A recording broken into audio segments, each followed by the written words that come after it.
Hello, I'm Canon Marcia, and I'm here in the Duke of Lancaster Regimental Chapel at Manchester Cathedral. And I'm here this afternoon to talk to you about racism.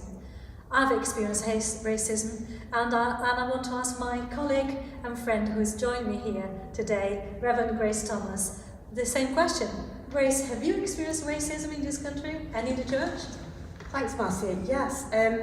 Yes. When I was, the most overt experience of racism I had were as a child. And I grew up in a very white area, and I got a lot of name calling across the street. Certain children at school wouldn't sit next to me. And at church, when I went, sadly, my overriding memory of Sunday school is the children not sitting next to me. And sort of me sitting on one side and all the other children sitting on the other side. And it always sticks with me, that memory. And I'm always really sad, and I always think, I wonder whether the Sunday school leader knew what was happening or what was going on. Because I didn't say anything. I don't think I even said anything to my parents. But there was a real sense of otherness as a child. And that was quite hard in some respects, yes. I mean, I still had a very happy time and had some good friends. But yes, I definitely experienced racism as a child. As I've got older, what I would say is that I've experienced racism in more subtle forms. It's not been as overt as it was as a child. I've not had that name calling to my face. And that's the harder one to spot, isn't it? Yes. The subtle one that you can't quite say, yes, it is racist, no, it isn't. Absolutely. Yeah. And also, you often don't realise it or really comprehend what's happened until after the event when you're looking back on it. Yeah. So there have been times when I've been in a session and it wasn't racism, I would say it was more sort of unconscious bias. And we had to talk about influences, people who had influenced us when we were growing up, and we had to pick a couple of examples of people that influenced us. And I picked Mahatma Gandhi because when I was growing up, Mahatma Gandhi was everything in our household. He was everything. When we came to deciding, that was immediately dismissed, and the comment was, well, that's not of our culture. And I felt immediately sort of okay. And it was only afterwards when I really looked back and I thought, maybe I should have said something, maybe I should have, done something, but there was a very definite moment where I felt othered almost. Yeah. Wow. I think just to help understand, what is your background, if you don't mind? Yeah, no, absolutely. So I am half Welsh. My mum is Welsh, and my dad was Indian. So I am half Welsh and half Indian, which is a fantastic mix, I think. Wow, it is gorgeous. It is gorgeous. So you can sing very well then. Well, I don't know about that. We definitely do sing a lot in our house. Oh, that's nice. That's nice. Yeah. We were talking earlier about children and the difference with children. And my children, my background, I'm Brazilian by birth, but there's quite a lot of different blood in me, if you like, different genes. Half Arab, there's Portuguese, there is Italian, so a big mix of lots of different races, if you like. But my children are quite white and blue-eyed. And I remember taking James, my eldest, around shopping in the trolley, and people would look at him and then look at me, and you can see, I could tell their face, she must be the maid, or she must be the nanny. And I felt like saying, no, he's my child, I'm not the nanny. Funnily enough, I've had exactly the same experience. So I've got 3 children. Now my 2 older ones had more of my skin tone and colouring, but my youngest daughter is white with red hair. So and there have been times when I've certainly caught people looking, and I remember moving into a new parish a few years ago now, and we went to a farm shop in the parish, and my youngest daughter just called out to me, "Mummy," and the shopkeeper went, "Is she your daughter?" "Yes, but she can't be, she's white." I don't quite know what to say to that because she is. But I mean, I actually we celebrate this in our household. I think it's wonderful the different way in which genes express themselves, and it does mean that when she goes to school and she talks about her her Indian family, her teachers have questioned her and said, "Are you sure? Are you sure you've got Indian blood in you?" Which you can understand when you look at her. I don't think it's necessarily it's meant as anything other than just you know, you see a white child with red hair, and you know, it's just interesting, and the conversations are just really interesting as a result. With my children, I always try to kind of say, look, you've got all these genes, all these from my side, and from that side you've got English and you've got Irish. So children with lots of different, with a massive gene pool, are more beautiful and more intelligent. So be proud, and my children are very proud of their kind of heritage. But I really kind of pushed when they were small. You know, this is really something for you to value and see how special it is to have all this mix of everything. My mum did the same with me. My mum was white. My dad was brown skin from India, and my mum loved that she had these brown babies. She just loved it. She was so proud of her children, and she really, you know, made. And I never felt ashamed of my skin colour. I always felt really proud of it. I loved the fact that I was brown. I found it very hard that other people didn't. And what was really interesting was when I was a teenager, I was teased quite a lot by a lad who used to sit behind me in maths, and he used to tease me all the time. And then he met me a couple of years later in the park, in our local park, and he just came up to me and said, "I'm just so sorry and so ashamed. I feel so terrible that I did this." And it was actually a really nice moment, because it was a healing moment, really. And but yes, I mean, I in myself always felt really proud of my skin colour, and I very much try to, you know, I've tried to sort of share and celebrate. I think there's something to be celebrated, the diversity. Absolutely, absolutely. It is a very diverse city. Yeah, I mean, and I think that's wonderful. We can learn so much from each other and share so much. The hardest bit for me as a parent has been, there was one time, I remember it very, very clearly, when my daughter, who was probably about 6 at the time, she came home from school, and she said she wanted to scrub her face clean because she'd been told she was dirty, and that was a really, really, really difficult moment, and really sad, because I just, you know, I didn't want my children. I don't, you know, you almost feel like you can cope with it yourself, but when your children go through that, it's even more painful. It's really, really sad. We're kind of talking about being a mother and being a woman of colour, of whatever colour, because there are different shades of colours and different backgrounds. Absolutely. You know. And so, as women of what is it called now, global majority, or being, people are not used to the term global majority. So being a woman with a different race, ethnicity, or mixed race ethnicity, and being a mother and being a priest in the church. I mean, has that kind of I find it really interesting, how these different sort of issues intersect. One of the things I found really fascinating when I first got ordained, I don't live in the parishes where I serve, so I'm very conscious, and I'm very passionate about walking around and sort of getting to know the area and being a visible presence. And the amount of comments I got, "You don't look like a vicar. Are you a vicar? You don't look like, what's this? And it was really, and I was trying to sort of unpack what was happening there. And I think part of it may have been, you know, I'm a woman and I have brown skin, and the typical, you know, the vision that we still have even now of a vicar or a priest is a white male with grey hair, basically, isn't it? And so I think I had many more comments than I thought I would have about, you know, you don't look like, you know. And then I had, you know, some of the less pleasant comments, sort of comments that were supposed to be flattering, but actually were, you know, not very uncomfortable. Sort of, "Oh, you know, I'll come to church if you're there," and all this kind of stuff. And just really not very pleasant, not very good comments.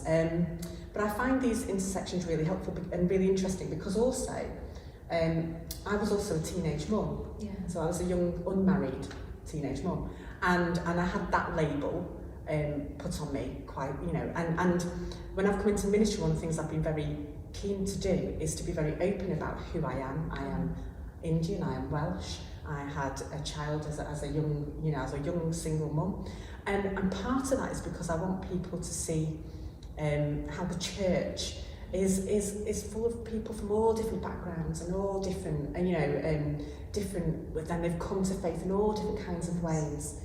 Because I felt when I was a young teenage mum, I really wanted to go to church. And I didn't, because I was so afraid that I would be singled out and judged in some way, and I only really went when I met my husband and we went together. So I find these the different ways in which these issues intersect really interesting in my ministry, and how you sort of relate to them. And I'm in a very diverse context in the parishes that I serve are very diverse. And one of the first comments I had when I preached at our Pakistani Urdu congregation service, I had several women come up to me afterwards telling me how wonderful it was that they had somebody that looked like them in the leadership, sort of from the front. And they said, you know, it feels really affirming to have somebody that looks like them leading from the front. And so that was really interesting. That's very special. Very special. And we also touched on language. And I've noticed a couple of times when people want to say something and they kind of stop because they don't know what to like. Yes. Yeah. Have they said the right thing or have they not said the right thing? Is this offensive? Is it not offensive? Yeah. And I have to say, sometimes I fall into that trap as well, because I don't know what to say. Yeah. We all share this unconscious bias in some way or another. Absolutely. I mean, have you ever experienced, have you dealt with people not quite knowing? Because there's a way of using it innocently, really, because you don't know what to say, you don't know what the right and ways of saying it to actually offend. And it's really difficult sometimes, because if you're one person, you know, there's not many women in clergymen. There's more, thankfully, at the moment, but they're growing, who are from global majority backgrounds. And so you feel, if you're constantly being the person that, do you want to be that person that constantly raises it? Do you want to be known as that person? And I find that quite difficult sometimes. But there have been instances in my adult life that have been very sort of, where language has been used overtly, that's been very derogatory. But they haven't realised that. And I felt like I don't want to point it out because I don't want to be that person in this room full of white people. So for instance, when I was a nurse, there were often comments made about, we're going to go down to the pea shop. I'll let you fill in the rest of the, or we got this from the pea shop. Now, that word was used when I was a child in a really horrible way towards me, and I felt really uncomfortable. But I also felt very intimidated in a room full of white people to challenge that. There have been other times, so I remember talking once to some Ordinary colleagues, and I can't remember, I think I was helping to plan a conference about inclusion, and they said, oh, is this even a problem? Is this even a problem? So, well, yes, I mean, it's subtly a problem, and it's also overtly a problem that we don't, we don't necessarily value and encourage the diversity. And I said, and I've been in places where I've been the only woman who's from a global majority background, and I felt quite sort of intimidated almost. And her response was, oh, but that's really strange because I don't see colour.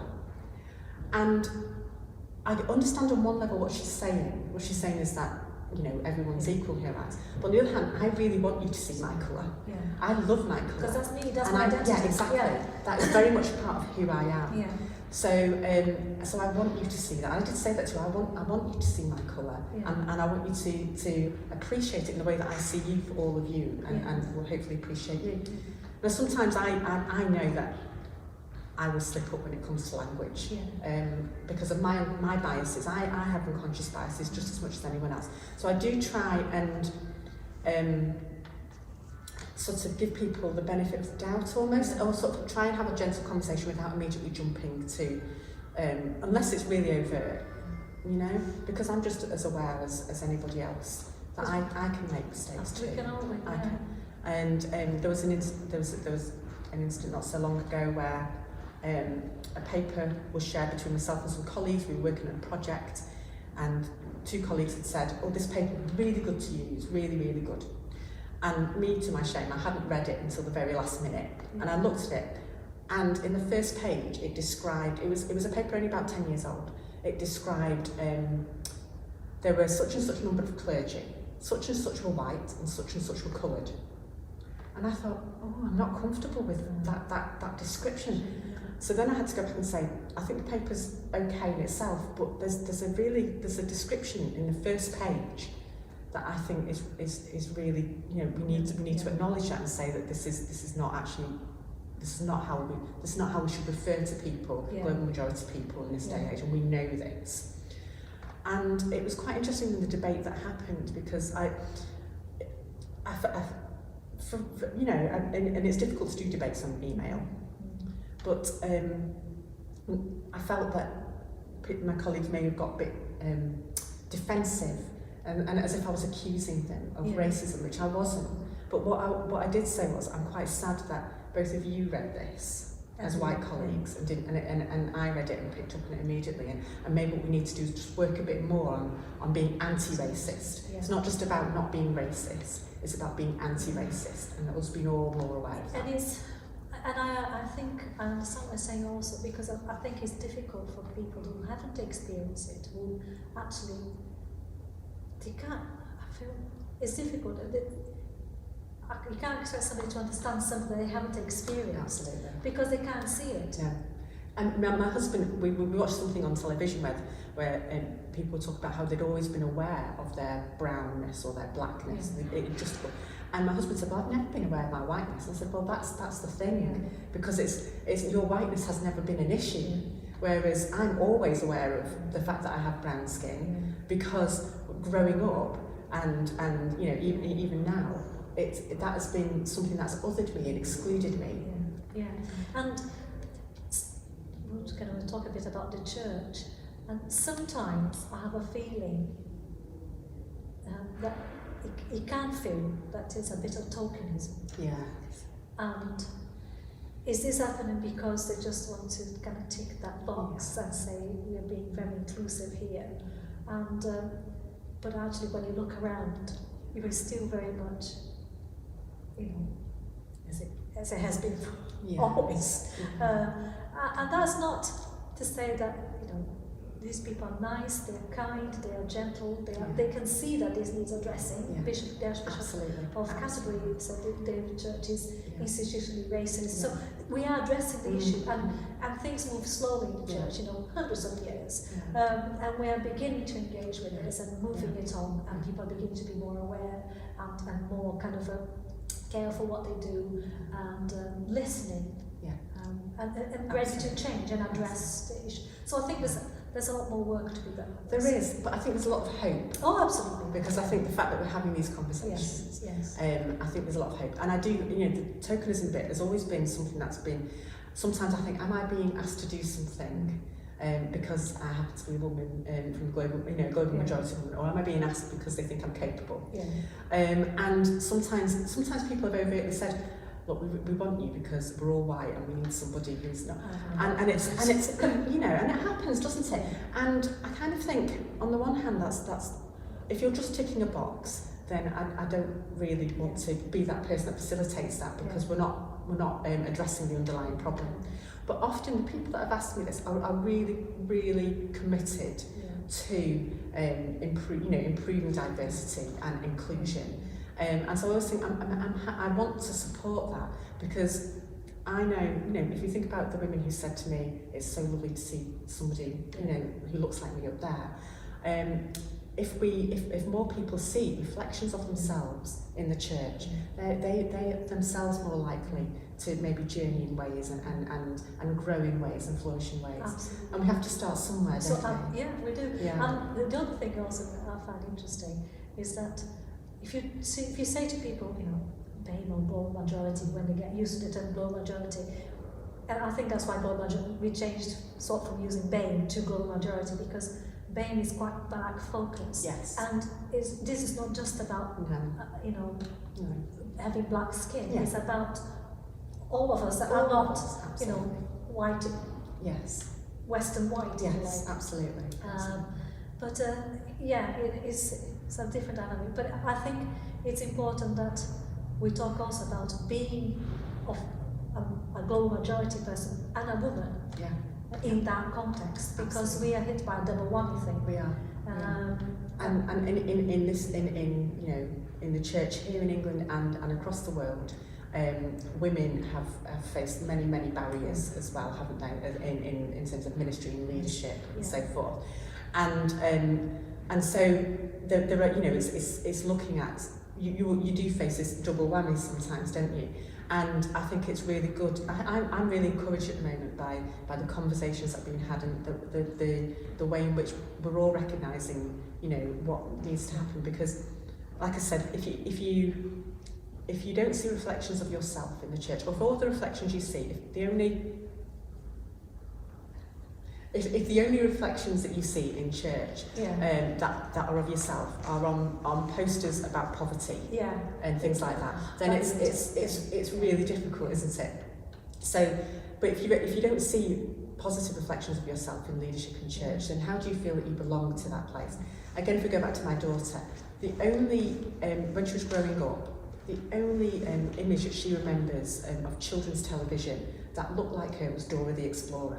So she absolutely loved Dora the Explorer, because she looked like, and Dora, you know, and she bought Dora the Explorer stuff because she loved it, and it was that bit of, I belong to this, and you know, because it's reflected in me, and we really do need to see that more, don't we? We do. Oh, thank you, Grace. It's been great talking to you. We could talk about this forever. And I hope we have another opportunity to have another conversation, perhaps on another topic. So thank you very much. And thank you very much for joining us.